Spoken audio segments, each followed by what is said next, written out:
فيقول ربي أكرمن। কুরআনুল কারীমে আল্লাহ তাআলা বলেন যে মানুষের ভিতরে কিছু মানুষ আছে যাদেরকে আমি নিয়ামত দান করি, টাকা পয়সা দান করি, ধন দৌলত দান করি, গাড়ি বাড়ি এইগুলো দান করি, সম্মান দান করি, ক্ষমতা দান করি। কি বলেন, দান করেন কিনা আল্লাহ তাআলা?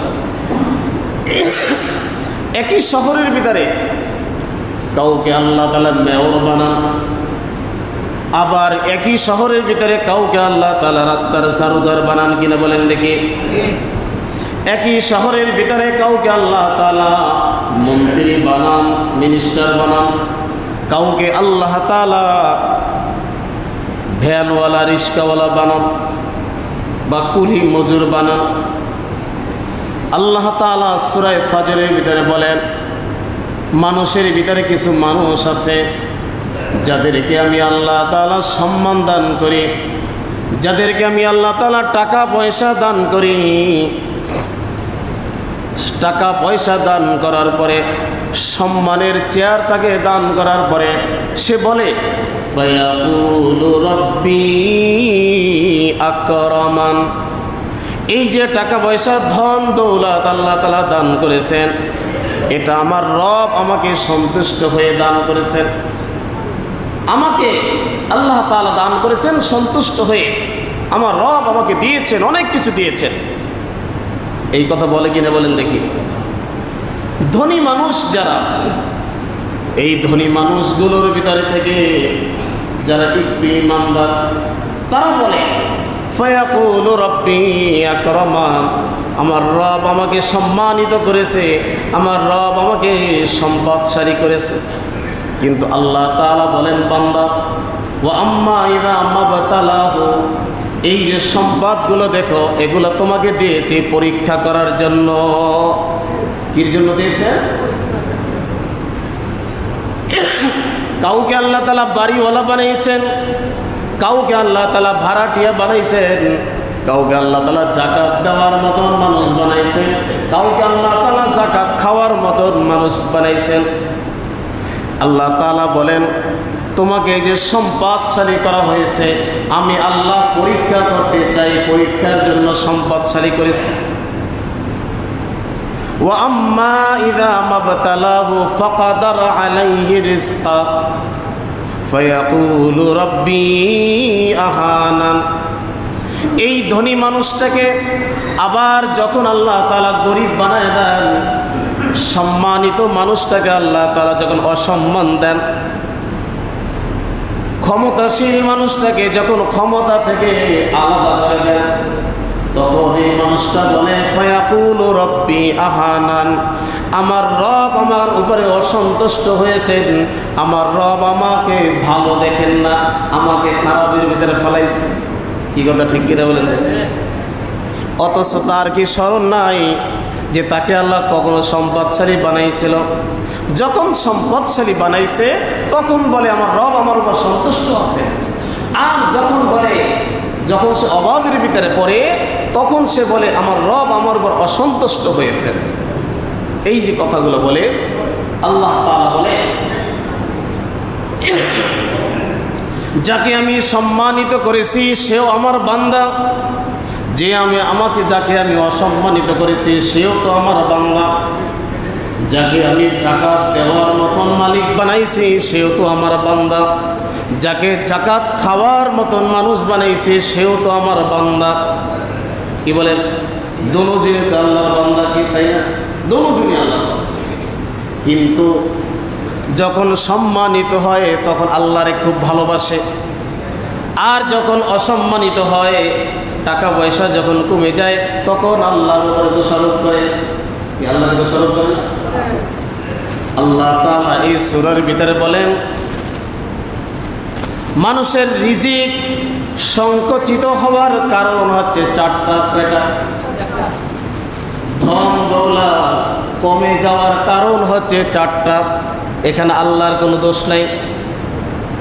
বহু মানুষ আছে ধনী, দৈনিক যদি চায় একটা গরু জবাই দিয়া ফ্যামিলি বিদায় খাওয়া দাওয়া করবে, তারপরেও টাকা পয়সায় কোনো কম হবে না। আছে কিনা বলেন দেখি? আছে। এত সম্পদশালী হওয়ার পরেও এই মানুষটা সকালবেলা একটা রুটি খায়, দুপুরবেলা একটা রুটি খায়, রাত্রে না খেয়ে থাকে। কথা ঠিক কিনা? তার সম্পদ আছে কিন্তু খাবারের কোনো অনুমতি নাই। সম্পদ আছে, খাবারের কোনো অনুমতি কেন না?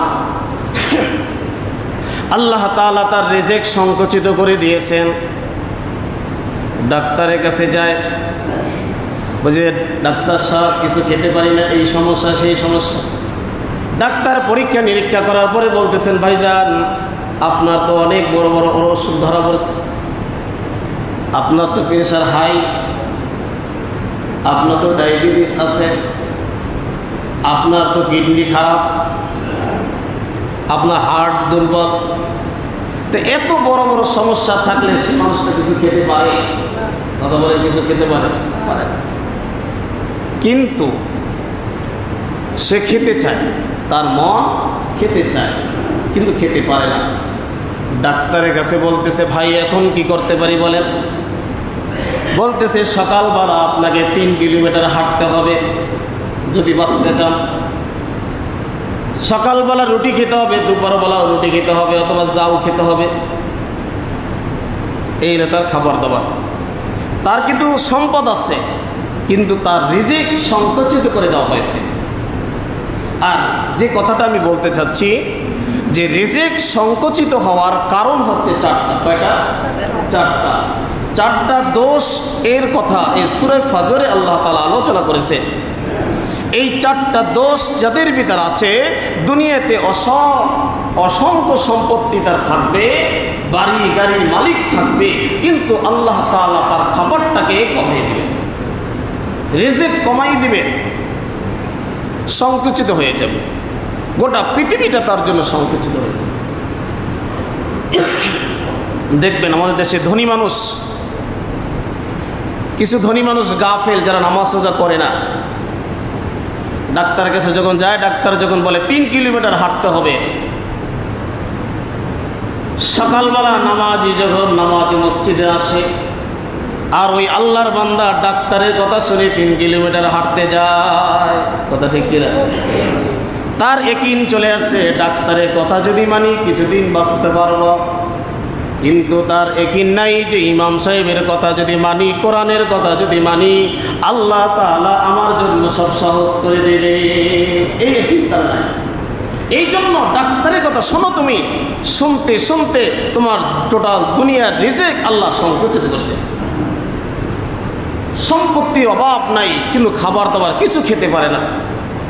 তার মানে বোঝা গেল সম্পদ থাকলেই যে সব কিছু খেতে পারবে এমনটা। আবার দেখবেন পক্ষান্তরে কোনো কোনো মসজিদের ইমাম এমন আছে মাত্র 5,000 টাকা বেতন, কিন্তু মসজিদের মুসল্লিদের 30 জনের বাসায় 30 দিন খাবে। 30 জনের বাসায় 30 দিন। আগের দিন স্ত্রী স্বামী রেখে ফেলায়, কালকে হুজুরের খাবার, গরুর গোশত লাগবে, ইলিশ মাছ লাগবে, দেশি মুরগি লাগবে, এইটা লাগবে সেইটা লাগবে। হুজুর তো খাই আসছে, হুজুরের উসিলায় তারাও চিন্তা করে আমরা একটা হুজুরের উসিলে ভালো খাই। তো হুজুর যদি 30 দিন 30 বাসা এইভাবে খায়, মাস গেলে দেখা যায় হুজুর যে খাইলো 50,000 টাকার খাবার হুজুর খেয়ে ফেলেছে। কি কথা ঠিক কিনে বলতে? তো হুজুরের বেতন মাত্র 5,000 টাকা। হুজুরের রিজিক আল্লাহ প্রশস্ত করে দিয়েছেন, এই জন্য টাকা পয়সা না থাকলেও তার রিজিকের ফয়সালা আল্লাহ বানাইছে। এই জন্য যে কথাটা আমি বুঝাইতে যাচ্ছি আপনাদেরকে, যে সম্পদশালী হলেই যে আপনি অনেক কিছু খেতে পারবেন, অনেক জিনিস ব্যবহার করতে পারবেন, ব্যাপারটা এমন নয়।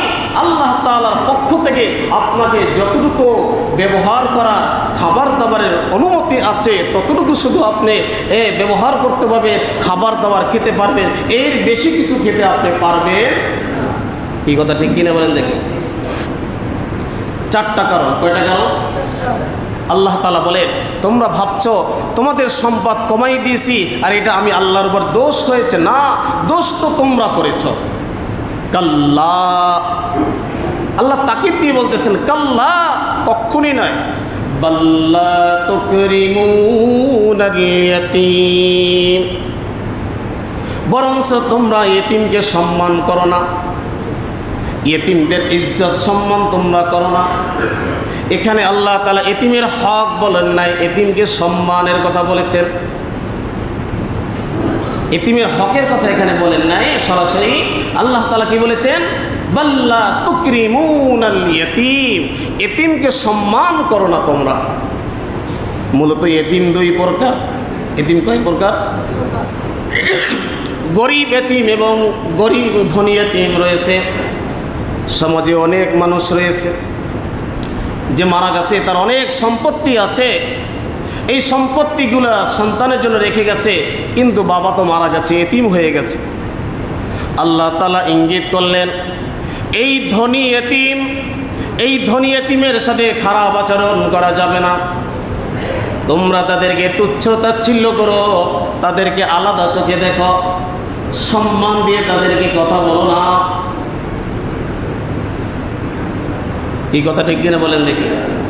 নিজের ফ্যামিলির ভিতরেও চাচা ভাতিজার সাথে ভালো আচরণ করে না। আল্লাহ তাআলা কাল্লা বাল্লা তুকরিমুনাল ইয়াতীম, এতিমকে সম্মান করো না।